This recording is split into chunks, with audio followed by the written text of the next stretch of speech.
감사드리며 예수님의 이름으로 기도드립니다. 아멘. 자, 우리는 지금까지 개혁신앙 기본 진리들을 살펴보면서 굵직한 신앙의 이슈들을 우린 좀 확립해 왔죠. 그죠?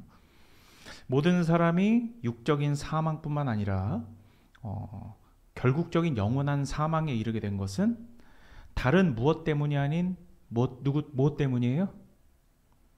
자기 죄 때문이라는 것을 우린 꼭 기억해야 합니다. 자, 원래는 살 수 있었는데 누군가가 구해주지 않아서 안타까운 사망에 이른 것이 아니다라는 것이죠. 그래서 세종대왕도 이순신 장군도 그 누구라도 자기 죄로 인해 사망에 이르게 되는 것입니다. 구원은 오직 한 길 예수 그리스도밖에 없다라고 성경은 가르치고 있어요. 우리는 사람들이 자기 죄로 인해 죽는 것을 불의하게 바라보면 안 됩니다. 뭔가 불공평하게 바라봐서도 안 돼요. 오히려 그것은 하나님의 공의로우심입니다. 자, 그래서 그 누구라도 이 사망에서, 그러니까 자기 능력으로 부활할 수 없고 심지어 그것을 열망할 수조차 없습니다. 즉 구원의 전적인 무능함을 가지고 있는 것이죠. 모든 사람들은. 그러니까 피조물인 우리는 죄로 말미암아 하나님의 진노하심으로 심판을 받아 사망하는 것입니다. 자, 그런데 이러한 하나님의 진노 중에도 이 죄인들 중에 어떤 자들은 하나님의 사랑과 긍휼로 말미암아 영생을 얻을 자로 선택을 받습니다. 그런데 이 선택하심이 그 어떤 사람의 그 무엇 혹은 그 어떠함 때문이 아니라 하나님의 기뻐하시는 뜻대로 말미암아 창세 전에, 즉 사람이 창조되기도 전에 그리스도 안에서 이 구원은 이미 완성된 것이다라는 것을 우리는 지금까지 살펴봤어요. 자, 그러니까 사람으로서는 도저히 이해할 수가 없는 진술이지만 성경에 분명하게 기록되어 있다면 우리는 이 진술을 붙들고 믿어야 됩니다. 그리고 이 선택과 예정이 어디서 어떻게 실행이 되냐면, 이 구원의 실행은 바로 성부 하나님께서 택하신 이들을 위해 성자 하나님, 즉 예수님께서 이 땅 가운데 오셔서 자신을 드려 하나님의 백성들을 위하여 십자가의 죽으심으로 자기 핏값으로 사신 것이다. 이게 이제 구원에 있어서의 실행이에요. 예수님께서는 곧 아버지의 뜻을 실행하기 위해 이 땅 가운데 오셨고, 그 뜻은 택하신 백성을 위해 십자가에서 죽으시는 일에서 그 정점을 찍는 것입니다. 십자가는 또한 부활로도 연결되니까 십자가와 부활이라고 통칭해서 이제 저는 십자가라고 말씀드린다는 것을 염두에 두시고, 자, 그리스도께서 대신 죽으심으로써 이루신 구원이 만인들에게, 그러니까 존재하고 존재했고 존재할 모든 사람들에게 적용되는 것은 아니다라는 것을 우린 저번 주에 살펴봤습니다. 그죠? 택하신 자들에게만 적용이 된다. 예정된 자들에게만 적용된다. 자, 그렇다면 이제 오늘은 이 구원이 택자들에게 어떻게 적용이 되는가에 대해서 한번 살펴보도록 하겠습니다. 자, 먼저 디도서 3장 5절 한번 볼게요. 이렇게 되어 있습니다. 우리를 구원하시되 우리가 행한 바 의로운 행위로 말미암지 아니하고 오직 그의 긍휼하심을 따라 중생의 씻음과 성령의 새롭게 하심으로 하셨나니. 자, 구원의 적용의 시작은 여러분 성령으로부터 시작됩니다. 그죠? 성령의 새롭게 하심. 시작과 끝이 사실상 우리 구원에 있어서, 우리 개인 구원에 있어서 사실은 구원의 시작과 끝은 모두 성령의 역사인 것을 꼭 기억하셔야 돼요. 자, 엄밀히 말하면 선택받은 사람들의 구원은 창세전에 정해져 있었습니다. 그 수 또한 정해져 있어요. 우리가 몰라서 그렇지. 그러니까 여러분들이 잘 아시는 이 요한계시록에 나오는 14만 4천 있죠. 신천지 2단에서 말하는. 그런데 그 숫자는 그런 14만 4천이라는 정확한 수적 개념이 아니라 하나님의 계획 속에서 완성되고 완료된 정해진 수라는 차원에서의 14만 4천이에요. 그게 뭐 1억 4,400만이 될지 그건 몰라요. 그 수는 사실상 오늘날에 우리가 하나 둘 세는 그 수와는 아무 관련이 없는 거예요. 이건 상징적인 겁니다. 자, 어쨌든 다만 허다한 무리라는 것만 성경에 기록되어 있어요. 그러니까 하나님의 택함 받은 자들은 물론 적기는 하다고는 하지만 요한계시록에서는 허다한 무리라고 표현하고 있습니다. 어쨌든 성령께서는 택자들의 삶을 초자연적인 역사로 각자에게 있어서 초자연적인 역사로 변화시키십니다. 자, 여기서 초자연적인 역사라고 해서 여러분들 오해하시면 안 되는 게 한번 잘 생각해 보세요. 이 변화라는 것이 왜 초자연적이냐면 그 전에는 전혀 하나님을 인정하지 않고 믿지도 않고 예수 믿으라고 자꾸 할 거면은 우리 연 끊자고 이랬던 사람이 그렇게 거절했던 자가 그 안에서 성령이 역사하시면 나중에는 예수님을 위해 기꺼이 죽을 수 있는 사람이 됩니다. 이것은 기적이 아니고서는 도저히 설명할 수 없는 것이죠. 우리 각자가 어떻게 예수님을 믿게 됐는지에 대해서도 여러분 각자는 잘 알잖아요. 저도 그렇습니다. 이정규라는 자가 어떻게 예수님을 구주로 영접하고 믿게 되고 온통 삶을 다 바쳐서 지금 이렇게 목사의 직분까지 감당하게 됐는지는 이건 기적에 가까운 겁니다. 제가 아직 정말로 참으로 거듭나기 전 한 20대 때에 저랑 같이 놀던 많은 친구들이 제가 이렇게 목사가 되고 목회를 하는 것을 보면 그때 당시는 제가 정말 악마 같았나 봐요. 그래서 사탄도 목사가 되는구나 이렇게 우스갯소리로 저한테 많이들 얘기하곤 하죠. 그러니까 그 정도로 기적에 가깝다라는 것입니다. 그렇죠? 자, 이 기적은 한 사람이 변하여져서 심령이 변하여서 예수님께 온전히 헌신하는 사람이 된다는 것은 홍해가 갈라지는 것보다 혹은 말기 암 환자가 완치되는 것보다 훨씬 더 초자연적인 것이다 라는 것을 여러분 꼭 기억하셨으면 좋겠습니다. 그리고 완전한 무신론자였던 철학자라든지 예전에 블레이즈 파스칼이나 이런 분들 그리고 과학자들이 성령의 내적 역사로 철저한 신앙의 그리스도인들이 되는 경우도 또한 너무나 많이 있습니다. 그죠? 그리고 이 구원이 적용된 신자들은 그들의 사는 모든 날 동안 영화에 이르기까지 보존되고 지켜집니다. 한마디로 그들의 구원이 죽는 날까지 지켜진다는 거예요. 누구에 의해서일까요? 누구에 의해서? 성령에 의해서. 그렇죠? 그리고 우리는 지금도 그렇게 살아가는 겁니다. 성령의 인도, 성령의 보호하심, 성령의 인치심, 우리는 이렇게 표현을 하죠. 그렇죠? 베드로전서 1장 2절 이렇게 되어 있습니다. 곧 하나님 아버지의 미리 아심을 따라 성령이 거룩하게 하심으로 순종함과 예수 그리스도의 핏부림을 얻기 위하여 택하심을 받은 자들에게 편지하노니 은혜와 평강이 너희에게 더욱 많을지어다. 자, 여기 보면 이렇게 나와 있죠. 하나님 아버지의 미리 아심. 그죠? 이것은 성부 하나님의 예정을 의미하는 거고요. 미리 아심. 그죠? 그다음 성령이 거룩하게 하심 이렇게 돼 있죠.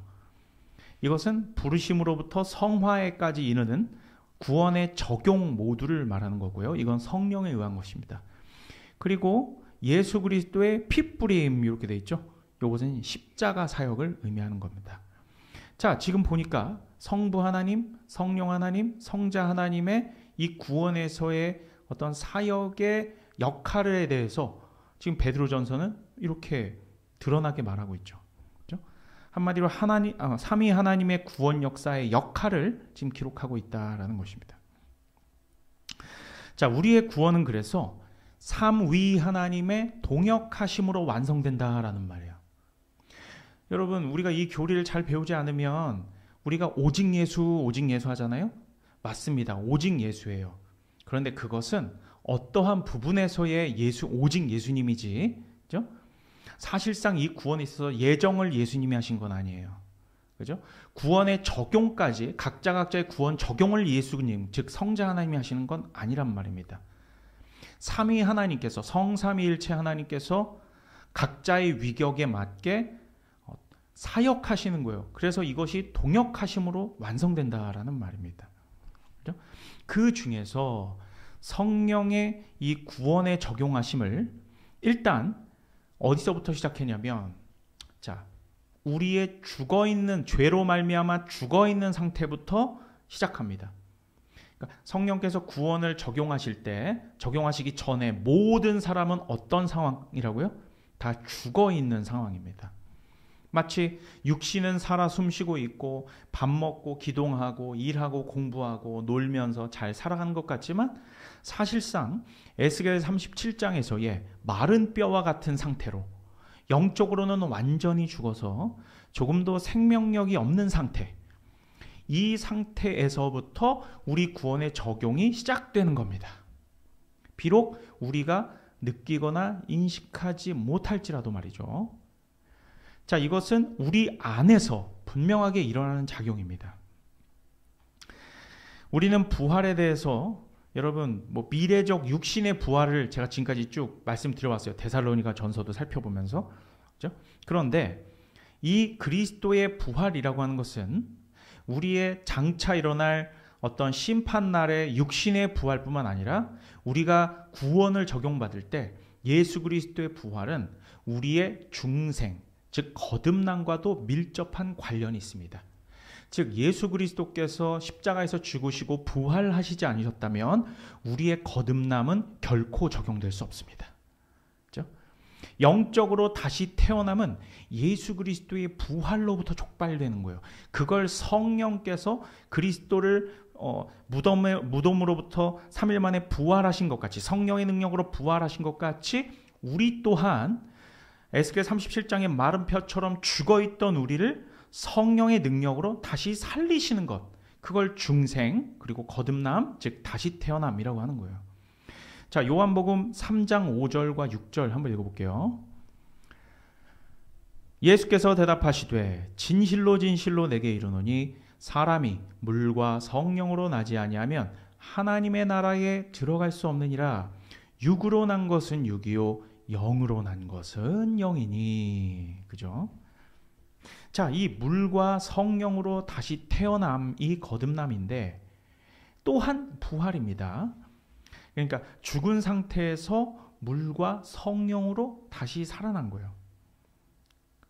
자, 우리가 그래서 생각해 보면 거듭남이나 부활은 결코 그 죽었던 사람이 스스로 노력한다라고 해서 되는 것이 아니죠. 그렇죠? 절대 이 부활에, 이 거듭남에 스스로 관여할 수 없습니다. 살려주는 존재가 있어야 다시 사는 거예요. 알겠죠? 그것이 바로 누구시라고요? 성령이시라는 거예요. 성령의 역사가 없이는 부활도 없고 거듭남도 없는 겁니다. 그렇죠? 즉 생명은 누가 주시는 것이다? 여러분, 성령이 주는 겁니다. 우리 각자의 개인 구원에 있어서 생명은 성령께서 주시는 것이다. 이것은 기본 명제입니다. 알겠죠?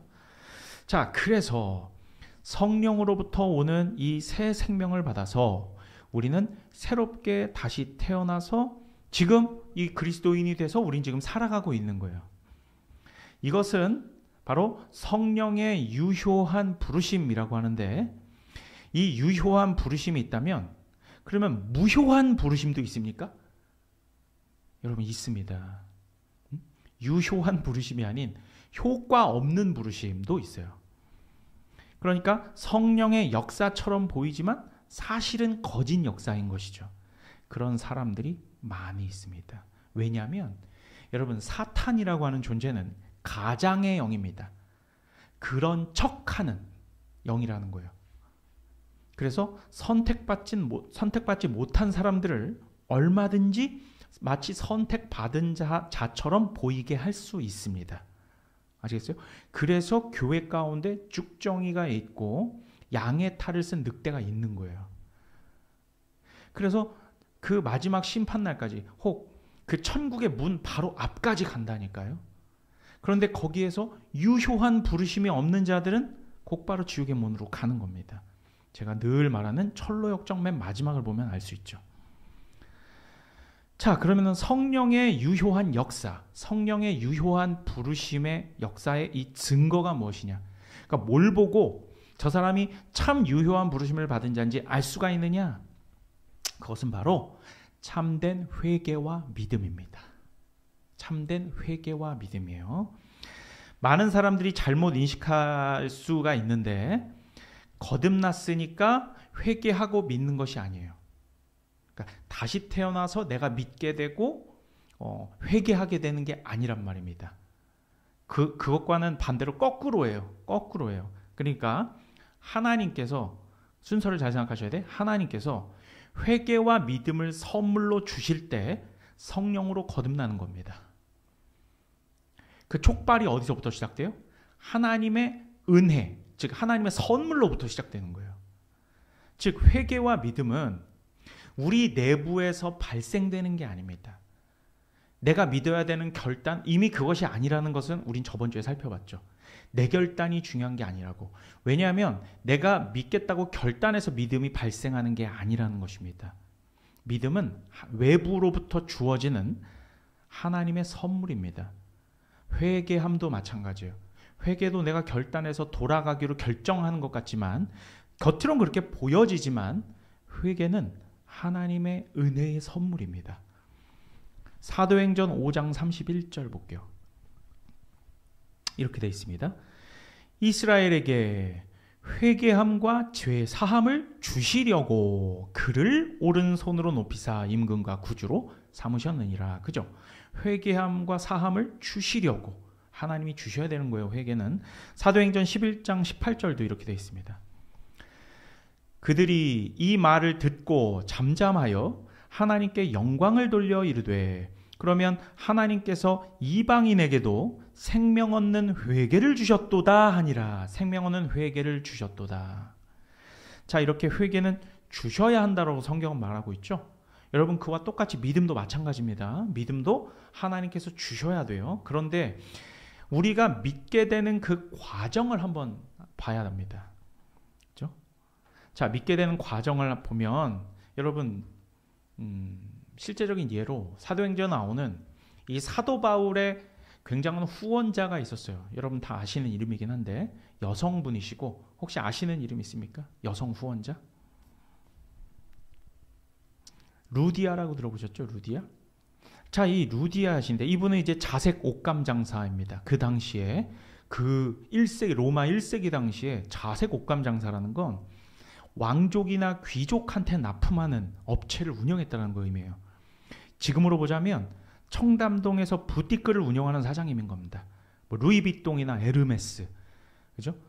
그 회사를 가지고 있는지는 모르겠지만, 그러니까 어마어마한 이제 부를 가지고 계신 거죠.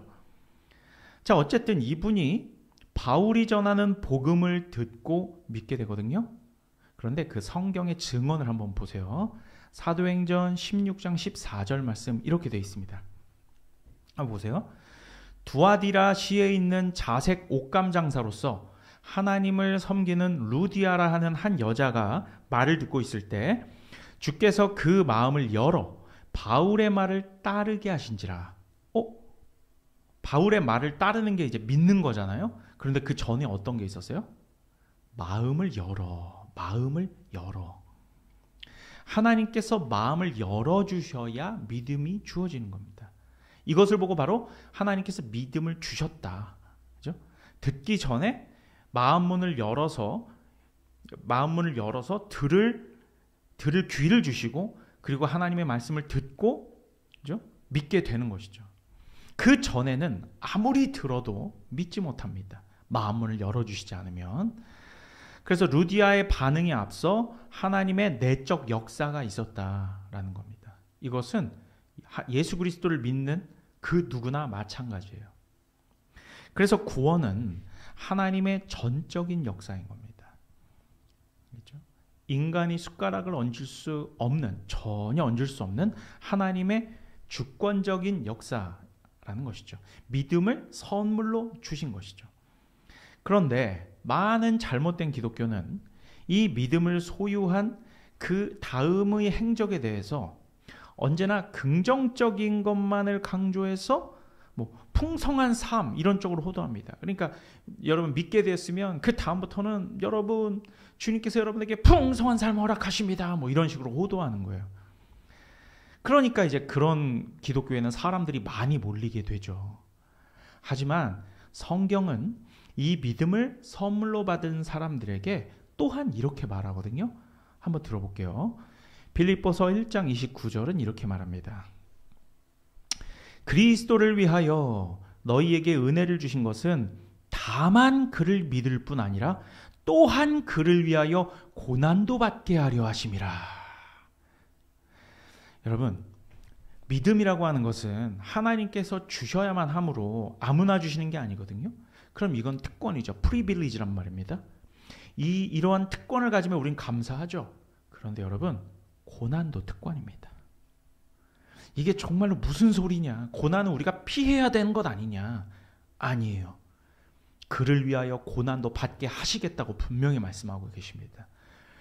믿음이 특권이라면 고난도 특권입니다. 이 믿음을 소유하게 되었을 때 우리의 정서와 육체에 고통이 찾아오게 된다는 것이죠. 우리 그리스도인들이 분명히 알아야 하는 것은 믿음과 고난은 하나님의 특권이자 선물입니다. 그래서 초대교회에 순교하시는 분들이나 그 신실하셨던 분들은 그리스도를 위하여서 고난을 당하는 것을 영광스럽게 생각했어요. 막 너무나 감사합니다. 막 옥에 갇혀 있는데 주여 우리 주를 위하여 이러한 고난을 받게 하심을 너무 감사드립니다. 그러면 현대에 사는 우리는 나는 그렇게 못 살아. 저분들이나 살 수 있지.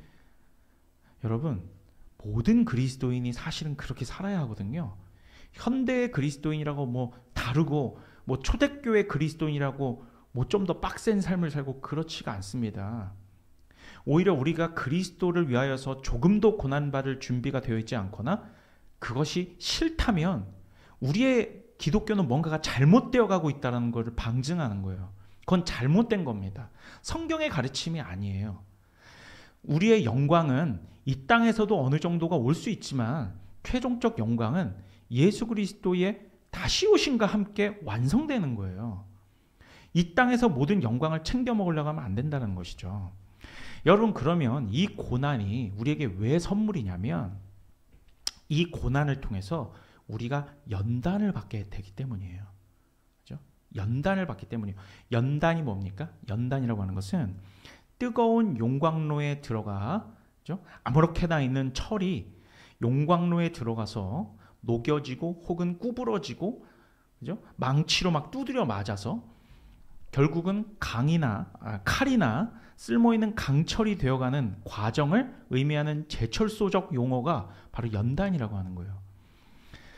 우리의 육신으로 보자면 우리의 육신이 단련되려면 어떻게 합니까? 헬스장에 가서 막 러닝 40분씩 뛰고 프랭크하고 스쿼드하고 런지인가요? 그런 운동하고 별거 다 하잖아요. 근데 여러분, 막 그렇게 숨이 차오르고 근육 단련하면 몸이 괴롭습니다. 그게 너무 즐거워요? 응?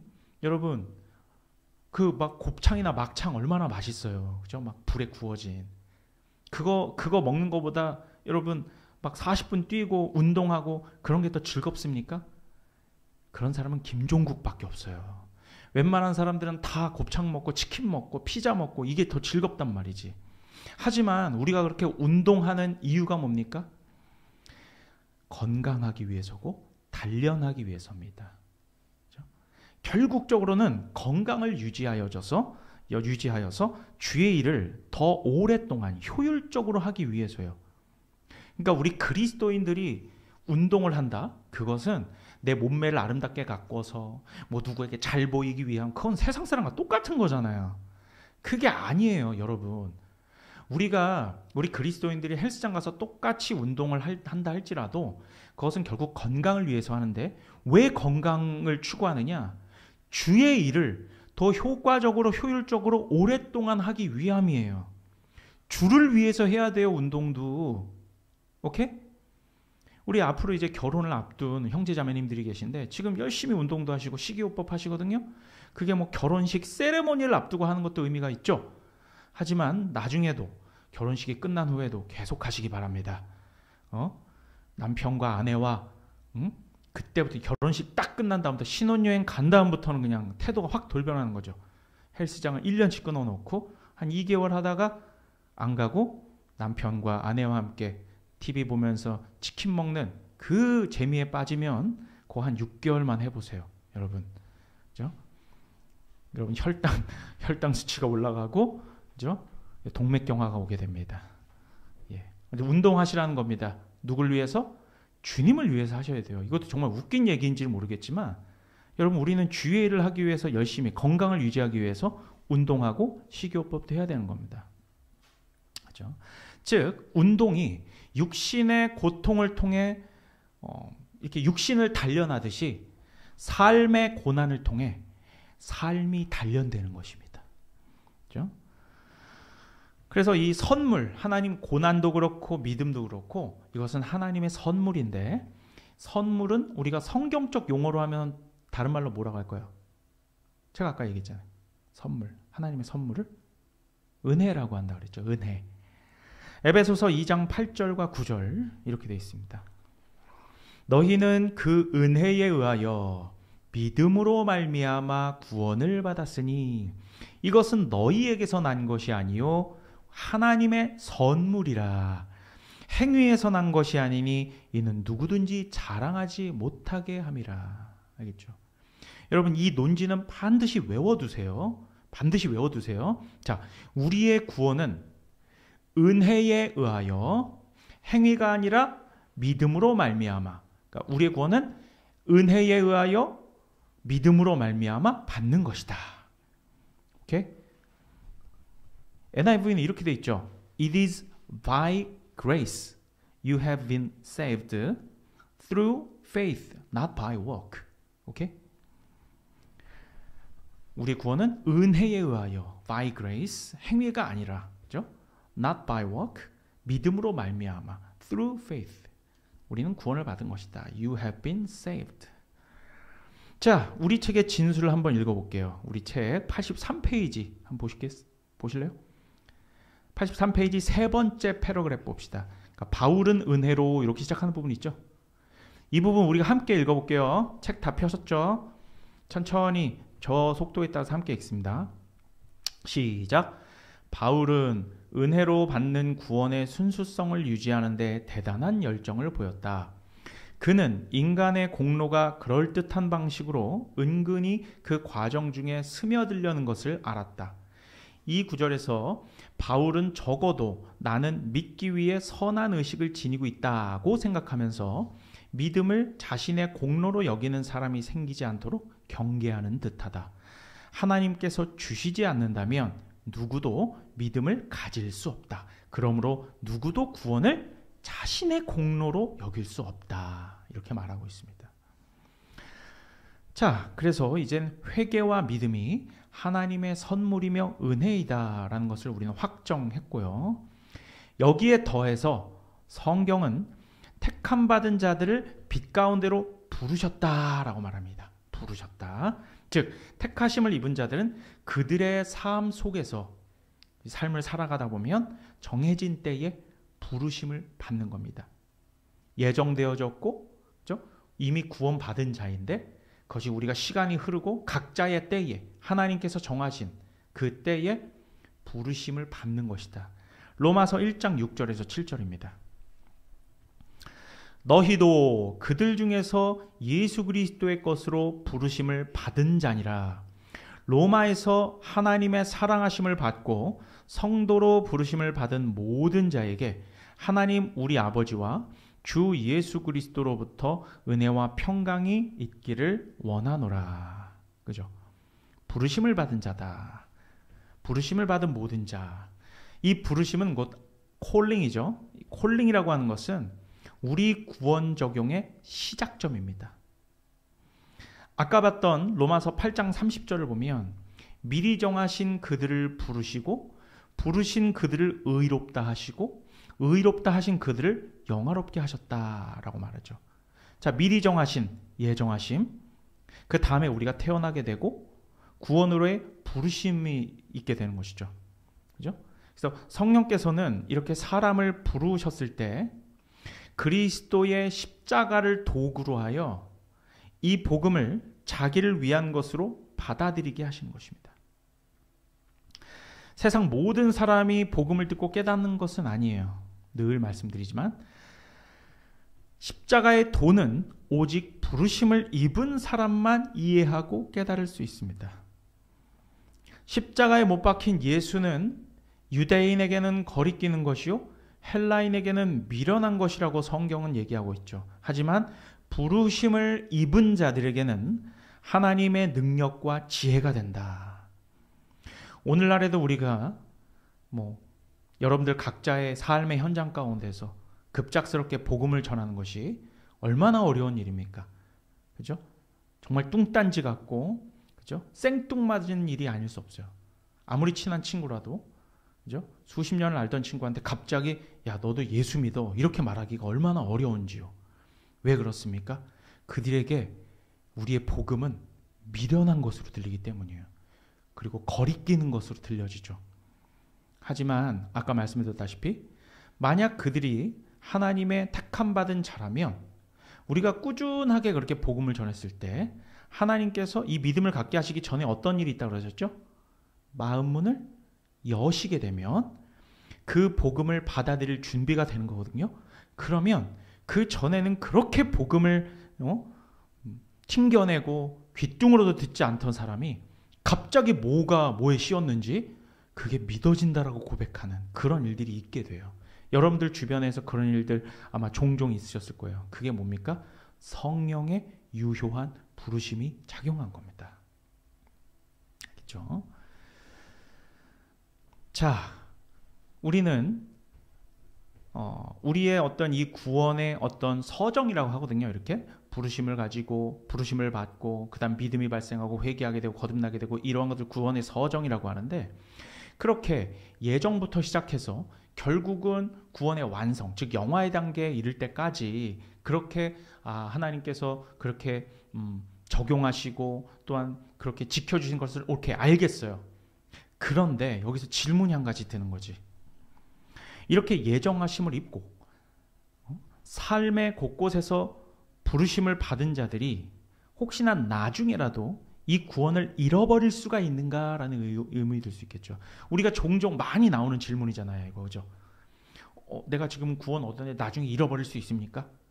그런데 여러분, 자, 이 질문에는 어폐가 있습니다. 이 질문 자체가 잘못됐어요. 지금부터는 여러분 질문을 바꿔서 하세요.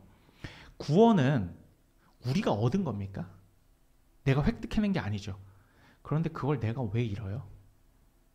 내가 얻은 게 아닌데?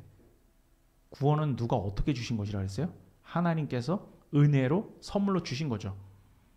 그러면은 그 주도권과 그것을 붙잡고 가는 그 능력과 힘이 나에게 있는 게 아니지? 근데 왜 내가 구원을 잃을 것이라고 질문을 해요? 반대죠. 하나님께서 예정하신 자들을 잃을 수가 있는가? 이렇게 말해야죠. 맞지 않습니까? 예정부터 시작해서 하나님께서 보니까 이 구원에 주체적으로 이 구원을 다 이끌어 가시는데 내가 무슨 이 구원을 잃어버리고 말게 할 게 있어요?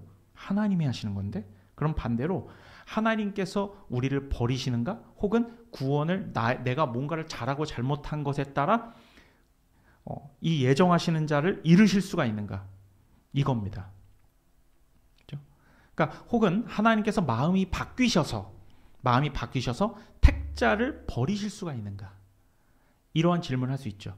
하지만 답은 결코 그렇게 할 수 없습니다. 하나님께서 그렇게 말씀하셨고 그렇게 약속하셨기 때문이에요. 그러니까 우리가 구원을 잃어버릴 수 있는가 자체가 잘못된 질문이라는 것입니다. 잃어버려도 하나님께서 잃어버리시는 것이지 우리가 구원을 잃는 게 아니에요. 주체가 잘못되었습니다. 이러한 사고가 바로 인본주의라는 거죠. 이러한 이 질문 자체가 내가 구원을 잃을 수 있습니까? 그러니까 물론 어떤 구원의 우리 입장에서 보자면 구원을 있는 것이라고 말할 수는 있죠. 그것 자체를 가지고 막 딴지를 걸고 그렇다기보다는 우리가 구원이 어떻게 이루어지는지를 알고 있는 사람들이라면 이러한 질문을 할 수가 없다라는 거죠. 그렇죠? 여러분, 이게 바로 인본주의입니다. 인간 위주로 생각하는 것. 그러니까 사람들은 누구나, 죄된 인간들은 누구나 다 인간 위주, 즉 자기 위주로 생각을 해요. 그렇죠? 하나님 위주로 생각하지 않습니다. 그렇죠? 그 본성 자체가. 그러니까 삶의 중심이 그리스도가 아니라 자꾸 자신이 되는 거예요. 그건 믿는 우리들도 마찬가지거든요. 늘 싸워야 되는 거예요.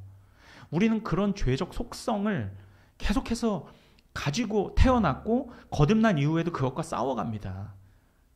죄의 오염과 부패성은 여전히 남아있기 때문에. 그런데 세상은요, 그렇게 너 자신을 중심으로 생각하도록 계속 독려하고 더욱 강화시켜줘요. 이 세상은. 그러니까 말세가 되어가는 것입니다. 자꾸 그리스도가 아니라 너 스스로가 주체야. 너 자신을 갖고 너 자신을 돌아봐. 네가 삶의 주인이야 라고 자꾸 우리를 그렇게 독려해요. 그러니까 세상 사람들은 그래, 그게 맞지. 우리는 하나님의 형상을 닮은 존귀한 존재니까, 우리는 고귀한 존재니까 그런 식으로 호도하는 거예요. 자, 어쨌든 참된 하나님의 백성은 잃어버린 바 되지 않습니다. 절대 잃어버린 바 되지 않아요. 성령의 인치심으로 인하여 구원이 보장되는 것입니다. 보장된다라는 말 꼭 기억하세요. 구원은 하나님께서 보장하시는 겁니다. 하나님은 자신의 양을 결코 잃지 않아요. 꼭 그러한 차원에서, 하나님의 차원에서 생각하셔야 돼. 만약에 구원이 내가 획득하는 거라면 나는 구원을 잃어버릴 수도 있지. 난 불완전하니까. 하지만 하나님께서 이 구원을 주체적으로 이루어 가시는 것이고 결국 완성해 내신다면 하나님은 완전하신 분이라 결코 이 구원을 잃어버린 바 되게 하지 않습니다. 자신의 양을 결코 잃지 않으시는 하나님을 바라보라고. 그러면 우리 구원에 대해서 불안해할 필요가 없어요.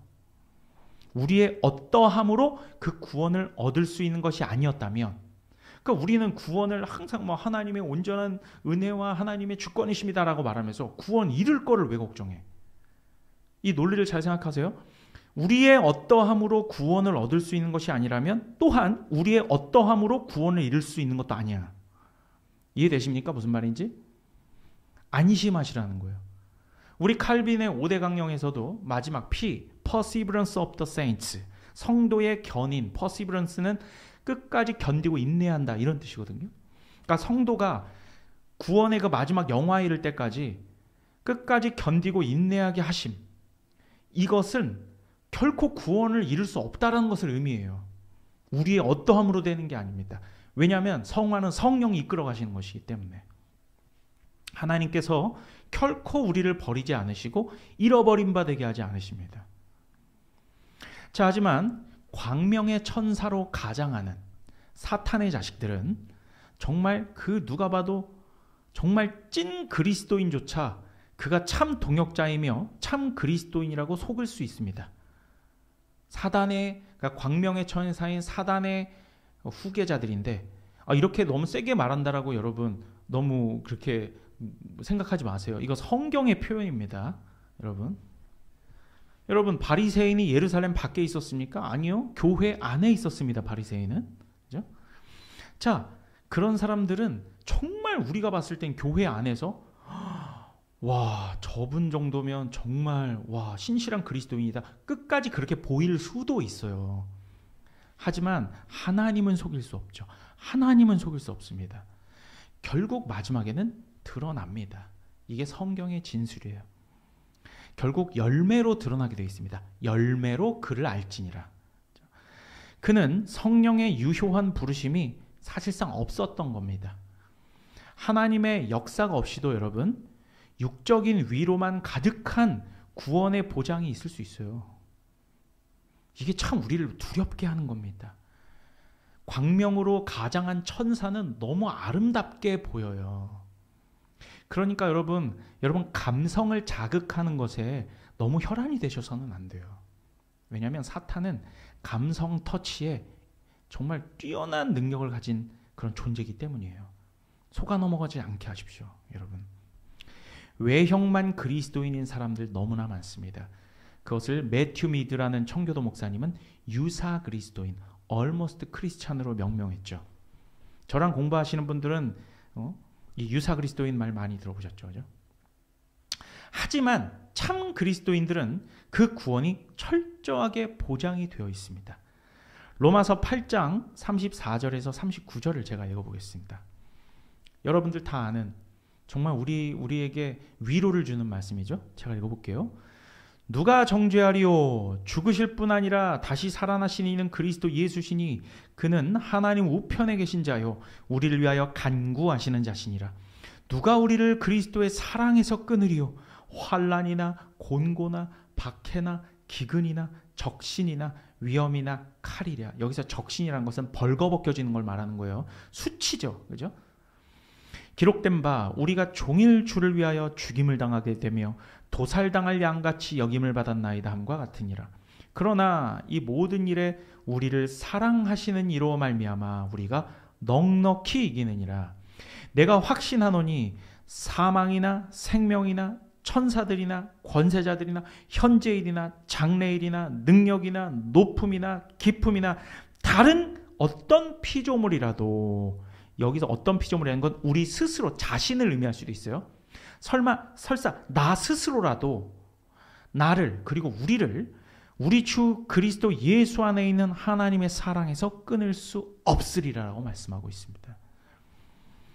여러분, 하지만 인본주의자들은 자기 자신이 그렇게나 중요하기 때문에 스스로의 결정이 너무 중요해요. 그 사람들에게는, 인본주의자들은 내 결정, 내 결단이 너무 중요해요. 그래서 스스로의 결정으로 신앙을 받아들일 수도 버릴 수도 있다라고 말합니다. 이것이 바로 인본주의 기독교예요. 우리 전체 기독교 안에 만연해 있습니다. 인간의 자기 결정권이 구원에까지 침투한 거예요. 그렇게 보셔야 됩니다. 인간의 자기 결정권 그렇게 중요한가요? 성경은 그렇게 얘기하고 있지 않거든요. 하지만 인본주의자들은 그러한 인간의 자기 결정권을 구원에까지 침투시켰다고. 그런데 이러한 사조가 단지 현대에만 등장한 게 아니란 말입니다. 이것은 아주 오래전부터 있었어요. 초대교회 시대 교부, 즉 어거스틴 시대에, 그죠? BC 막 5세기 이럴 때에 초대교회 때부터 있었습니다. 종교개혁 시대 때도 있었고요. 그죠? 그러니까 어거스틴 이런 때는 펠라기우스라는 사람으로부터, 그죠? 자기가 구원을 결단해야 되고 자기가 선행을 해야 된다라고 주장한 사람이죠. 그래야 구원에 이를 수 있다. 그게 펠라기안주의예요. 그리고 나중에 그것이 변형되어져서 세미 펠라기안주의에서 조금 더 고도화된 알미니안주의가 종교개혁 시대에 등장하죠. 이런 무슨 주의 이런 영적인 바이러스들이라고 하는데 이런 것들은 나중에 가르쳐 드릴게요. 어쨌든 성경은 그 어떤 것도 심지어 자기 자신의 결정조차 이 구원을 끊을 수 없다라고 말하는 겁니다. 아셨어요? 우리는 애초에 여러분 스스로의 자기의 소유가 아니고 우리가 구원을 받는, 사실은 애초부터 예정 때부터 우리의 소유권은 나 자신에게 있지 아니하고 하나님께 있기 때문에 자기 삶의 결정 권한이 자기 자신에게 없다라는 것을 배워갑니다. 세상과 완전히 반대죠. 세상은 남에게 다성이 잡지 말고 너 스스로 결정해. 너의 결단이 달렸어. 너가 광야에서 스스로 살아남아 라고 얘기하죠. 하지만 하나님의 백성들은 구름 기둥과 불 기둥으로 살아남는 거예요. 만나로 살아가는 겁니다. 주의 공급하심으로 살아가는 거예요. 그렇기 때문에 주님 앞에 날마다 무릎으로 나아가고 주님께 애걸복걸하고 매달리는 게 그게 기독교인이에요.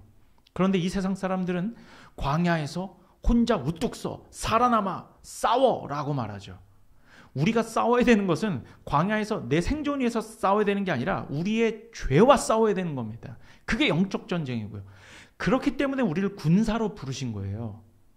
이해되시죠?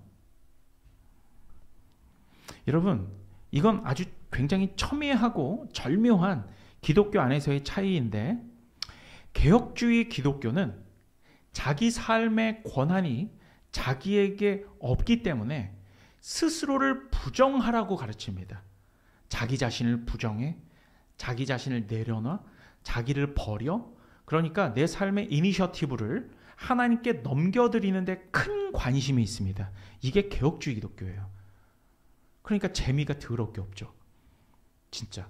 개혁주의는 맨날 자기 자신을 죽이라 그러고, 겸손하라 그러고, 낮아지라 그러고, 비우라 그러고, 케노시스를, 예수 그리스도의 케노시스를 배우라 그러고, 얼마나 재미가 없습니까?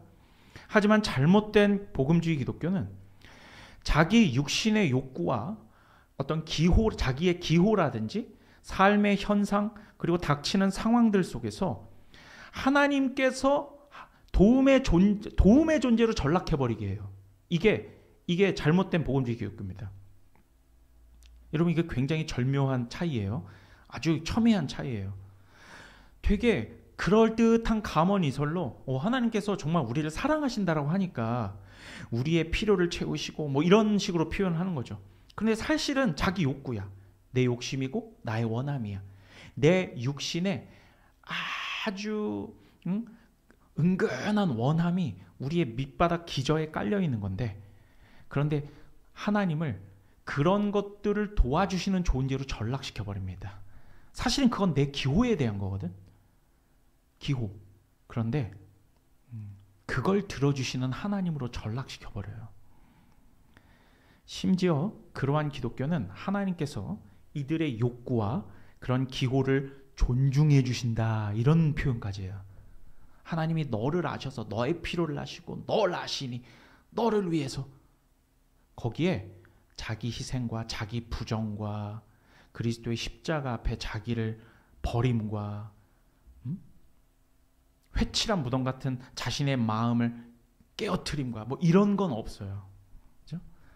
그런 욕구와 기호를 존중하신다, 이런 말로 감언이설을 하면서 심지어는 채워주실 뿐만 아니라 더욱더 풍성이 넘치게 과잉 공급을 하신다라고까지 호도하고 선전을 합니다. 그게 조엘 오스틴의 뭐예요? 예전에 있었던 긍정의 힘, 이런 거죠.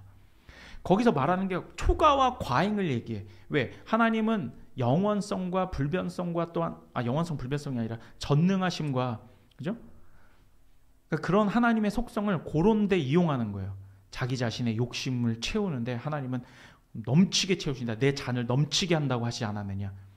결국은 지 욕심 채워주려고 하나님을 이용해 먹는 것이죠.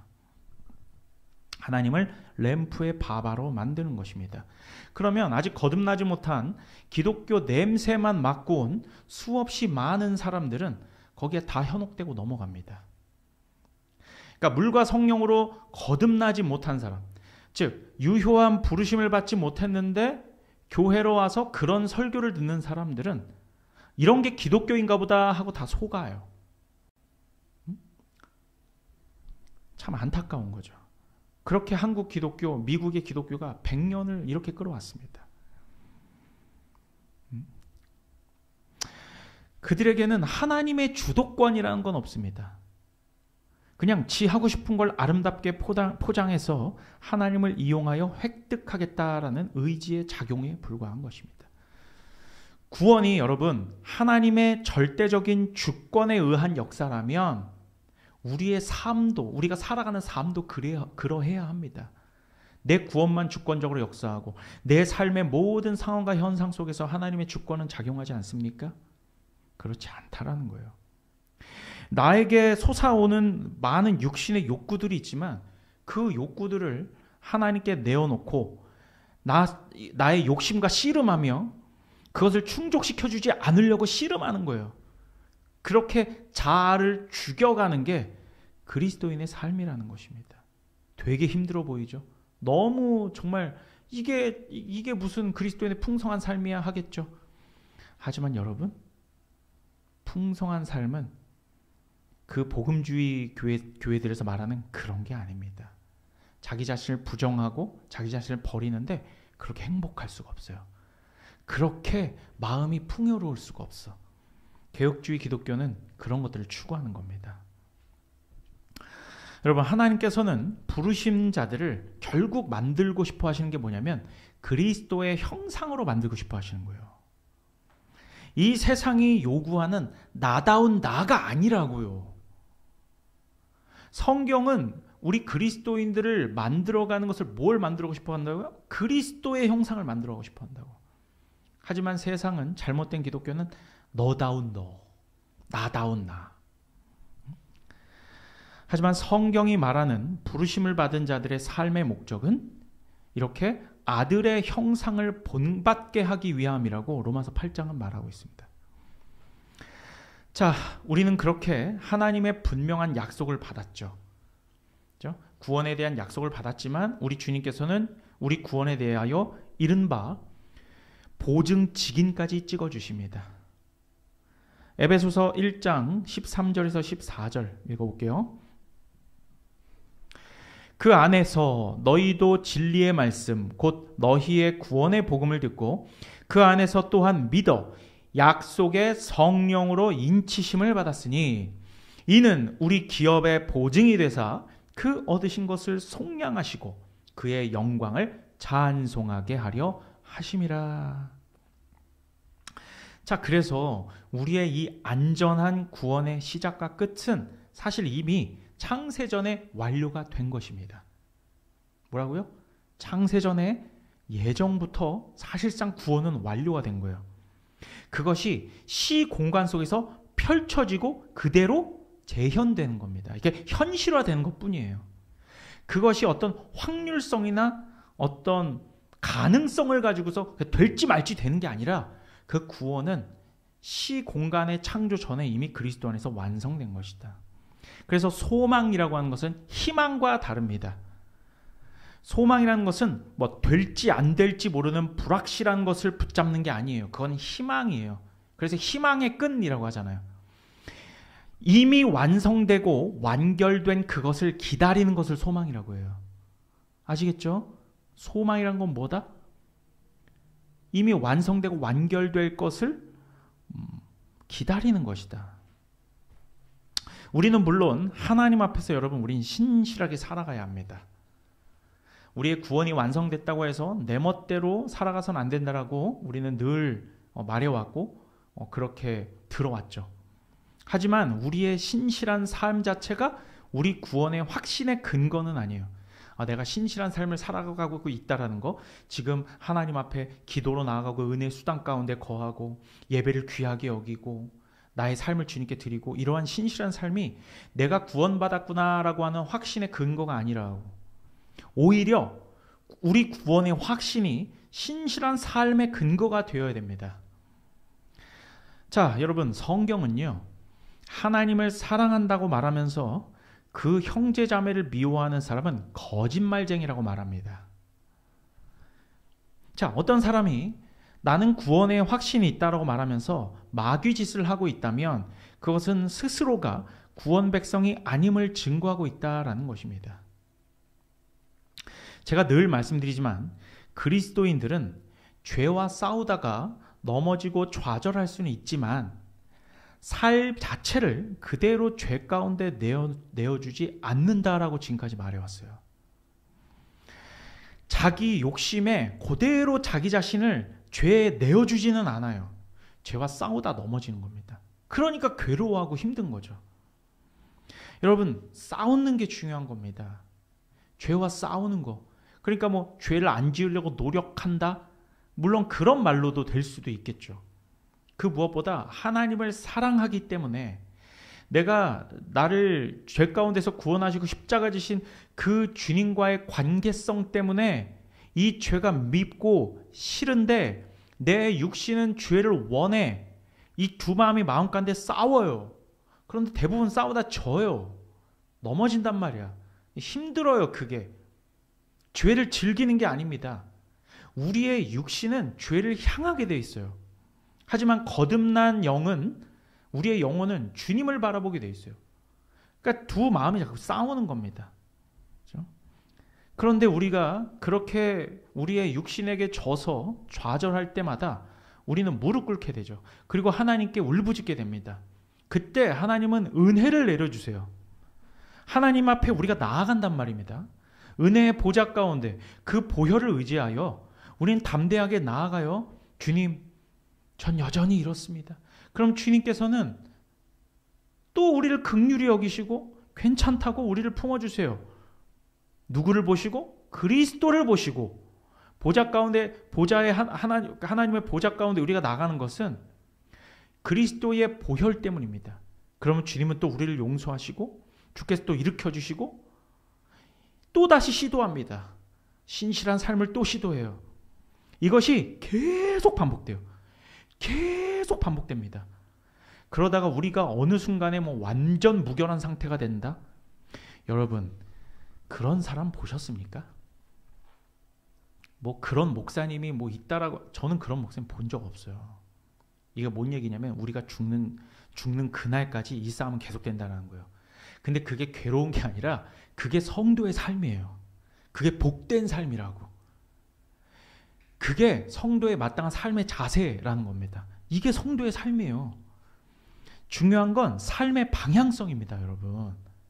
내가 그것을 내 삶 가운데서 이루어내어서 내가 어떤 정상 가운데 우뚝 서서 더 이상 죄짓지 않는 그런 완전 성결의 상태로 간다라고 장로교 교리는 말하지 않아요. 여러분, 히브리서 12장 14절 보세요. 히브리서 12장 14절 제가 읽어볼게요. 모든 사람과 더불어 화평함과 거룩함을 따르라. 이것이 없이는 아무도 주를 보지 못하리라. 그렇죠. 자, 여러분, 성경은 분명히 화평함과 거룩함을 따르라고 말했습니다. 화평함은 공동체 가운데에서 사람들과의 관계를 말하는 것이고 거룩함이라는 것은 성화를 말하는 거죠. 이것을 따르라고 말하지 이것을 완결하고 완성하라고 말하지 않아요. 이건 삶의 방향성을 의미합니다. 따르라는 것은 자기 삶의 모든 방향성이 거룩함과 화평함을 향해 있지 않으면서 주의 유효한 부르심을 받았다고 말할 수 없는 것이에요. 사람들은 죄를 지었냐 안 지었냐를 가지고 계속 따집니다. 너 오늘 죄 몇 번 졌어? 너 요새 어때? 요새 죄를 처한 적 이게 아니라고. 우리 삶의 우리가 돌아봐야 되는 것은 사람은 누구나 죄를 짓고 그리스도인도 죄를 지어요. 그런데 내가 지금 이 순간에도 주님을 향해 있느냐, 내가 거룩함과 화평함을 따르고 있느냐, 거기를 향해 있느냐가 중요한 거예요. 여러분, 그리스도인도 때로 하나님을 잠시 멀리하고 죄 가운데 머물 수 있습니다. 방향성이 여전히 주님을 향해 있는데 죄를 지을 수 있다고. 어떤 강력한 유혹과 죄성으로 넘어질 수 있단 말입니다. 하지만 반드시 때가 되면 다시금 그 말씀의 씨와 마음 가운데 있는 씨와 성령의 작용으로 인해서 그 말씀의 불씨가 다시 살아나요. 꺼지지 않는다고. 주님께 다시 돌아온단 말입니다. 말씀과 성령의 역사로 다시 돌아오게 돼요. 그게 웨스트민스터 문서들이 가리키고 있고 그렇게 설명하고 있는 거예요. 철저한 회개와 거침이 있게 됩니다, 우리에게. 그리고 또다시 그 신실한 삶을 살아내게 돼요. 참 놀랍죠? 자, 성부 하나님께서 우리를 예정하신 이유는 우리를 거룩하게 하시기 위함이라고 성경은 말하고 있어요. 우리가 영화의 단계에 이를 때까지 이 거룩함을 지켜가시는 분은 성령이시죠. 예수님께서는 무슨 일을 하십니까? 우리를 의롭게 하시기 위해 속죄의 사역을 완성하셨습니다. 그죠? 영단번의 제사로 끝내셨고 부활하셨어요. 그리고 승천하셨고 지금도 우리를 다스리고 계십니다. 여러분, 우리는 도덕률 폐기론자들처럼 아무렇게나 살 수 없습니다. 제가 말하는 도덕률 폐기론자들은 구원파 같은 사람을 말하는 거예요. 이 삶 가운데서의 도덕과 윤리가 필요 없는 거야. 왜? 난 한번 구원받아서 이미 구원이 끝났기 때문에 어떻게 살아도 상관없는 거예요. 하지만 장로교 교리 그리고 개혁신앙은 결코 그렇게 가르치지 않죠. 우리의 믿음을 삶으로 보이라고 말하죠. 그러한 삶을 허락하신 적은 없습니다. 그렇다고 우리가 그 반대로 율법주의자들처럼 살 수는 없어요. 율법 지킴으로는 하나님을 만족시킬 수 없어요. 율법주의자는 마치 율법을 지키는 삶을, 우리도 율법을 지키는 삶을 추구해야 됩니다. 율법이 폐기된 게 아니에요, 여러분. 율법의 제3 사용이라고 하는데 나중에 가르쳐 드릴게요. 하지만 율법주의자들은 이 율법 지킴이 나의 의와 관련이 돼 있어요. 내 의롭게 됨과. 하지만 성경은 결코 하나님을 이 율법 지킴으로 만족시킬 수 없다고 말합니다. 오직 예수님만 아버지 하나님을 만족시킬 수 있는 거예요. 우리는 그 만족시키신 예수님의 그 온전한 의를 믿음으로 획득하는 겁니다. 꼭 기억하세요. 전 반복적으로 계속 말씀드릴 거예요. 이 칭의에 대해서. 우리는 예수님을 덧입고 사는 겁니다. 하나님 아버지는 그걸 봐주시는 거예요. 예수를 덧입은 나의 모습을 온전한 의로 봐주시는 겁니다. 이게 너무나 중요해요. 자, 그래서 이렇게 우리는 예수님을 덧입고 살고 예수님을 내 안에 모시고 사는 것이기 때문에 예수께서 내 안에 사시지 않으면 우리는 하나님과 아무런 상관이 없는 겁니다. 그런 차원에서 오직 예수입니다. 예수님 외에는 다른 길이 없어요. 하나님께로 갈 수 있는 길이 없다라는 말이 바로 이거예요.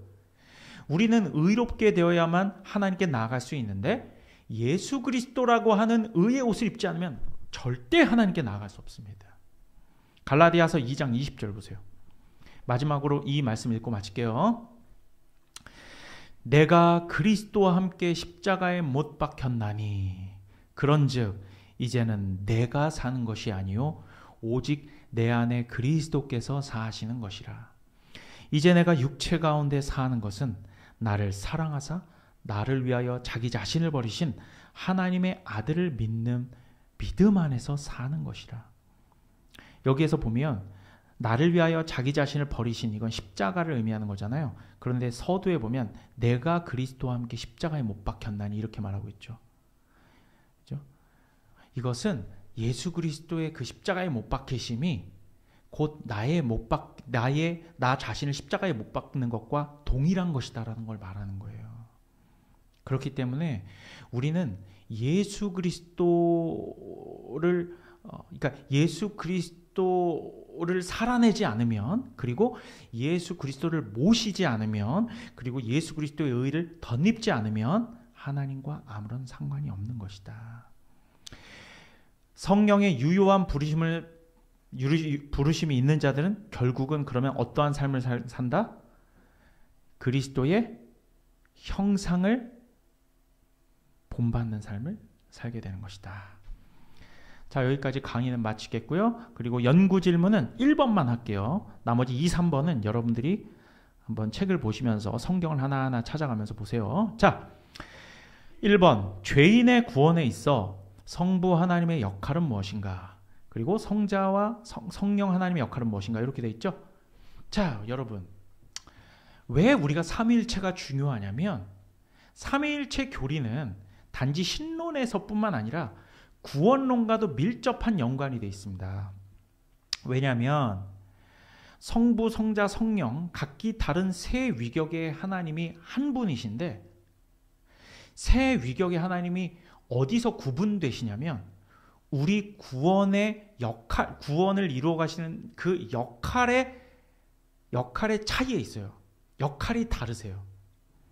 그러니까 첫 번째, 성부 하나님께서는 우리의 구원을 계획하시는 분이세요. 즉 작정과 섭리, 예정을 통해 모든 구원 역사를 창세전에 완벽한 시나리오를 완성하신다는 거죠. 작성하신다는 거죠. 그래서 어떤 의미에선 하나님께서는 디자이너십니다. 디자인하시는 거예요. 처음부터 끝까지 모든 것을 다 기획하시는 거예요. 우리 구원 역사를, 구속사 자체를. 알겠죠? 자, 한마디로 구원 드라마의 작가가 되시는 것이죠. 처음부터 끝까지 연출과 작가가 되시는 거예요. 성자 하나님께서는 그 하나님 구원 드라마의 주인공이십니다. 실행하시는 거예요. 아버지께서 만드신 구원 계획 드라마의 시나리오대로 실행하시는 것이죠. 그죠? 그러니까 이 실행, 성취하신 것을 fulfillment라고 하겠죠. 그러니까 디자인하시고 여기는 fulfillment, 즉 성취하신다. 자, 그러면 성령 하나님께서는 이러한 구원 드라마에 각기 맡은 역할들이 있죠. 주인공은 예수 그리스도신데 예수 그리스도께서 행하신 이 실행하심을 각기 이 구원 드라마에 맡은 그 어떤 우리는 뭐 어떤 카메오나 혹은 그 엑스트라들이겠죠. 우리는 왜냐하면 그 구원 드라마의 그 주인공만 졸졸 쫓아가는 자들이니까 그들에게 역할을 주시고 그들 적용하시는 거예요.